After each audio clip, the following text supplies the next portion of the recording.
Hello guys, তোমরা কেমন আছো? আশা করি তোমরা খুব ভালো আছো আর আমিও খুব ভালো আছি। দেখো, আজকে আমাদের বাড়িতে রান্না হবে চিংড়ি মাছের মালাইকারি। সের জন্য কিন্তু আমরা নারকেলটা ভালোভাবে কুড়ে নেব। আর চিংড়ি মাছের মালাইকারি করার জন্য নারকেলের দুধ লাগবে। আর দেখো, এদিকে আমার শাশুড়িমা চিংড়ি মাছটা ভালোভাবে ধুয়ে নিয়ে বেছে নুন আর হলুদ মাখিয়ে রেখে দিচ্ছে। আর যে নারকেলটা কুড়ানো হয়েছিল সেই নারকেলটা ভালোভাবে চটকে এবার গরম জল দিয়ে ভিজিয়ে রাখবে কিছুক্ষণ, তাহলে নারকেলের দুধটা ভালোভাবে বের হবে। আর এইদিকে দেখো, আমরা কিন্তু কড়াই বসিয়ে দিয়েছি, কড়ার মধ্যে কিন্তু তেল দিয়ে দিয়েছি। তেলটা ভালোভাবে গরম হয়ে গেলে আমরা কিন্তু চিংড়ি মাছগুলো ভেজে নেব। আর কিন্তু আমরা ছোট চিংড়ি দিয়ে করছি আজকে মালাইকারি, তোমরা কিন্তু বড় চিংড়ি দিয়ে এইভাবে মালাইকারি করতে পারো।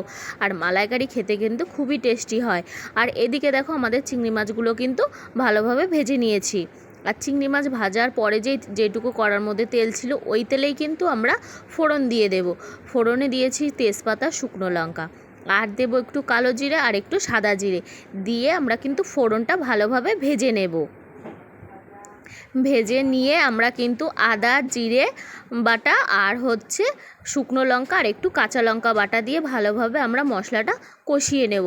আর দেব নুন আর হলুদ দিয়ে আবার ভালোভাবে কষিয়ে নেব। মশলাটা কষিয়ে নেওয়ার পরে যে আমরা নারকেলের দুধটা বের করতে দিয়েছিলাম, সেই দুধটা আমরা দিয়ে দেব। আর ঝোলটা আমরা কিছুক্ষণ ফুটতে দেব।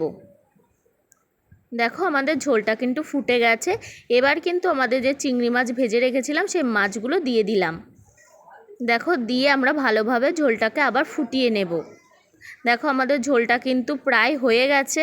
এবার কিন্তু আমরা ঝোলের ওপরে গরম মশলা বাটা দিয়ে দিচ্ছি, দিয়ে আরেকটু ফুটিয়ে নামিয়ে নেব।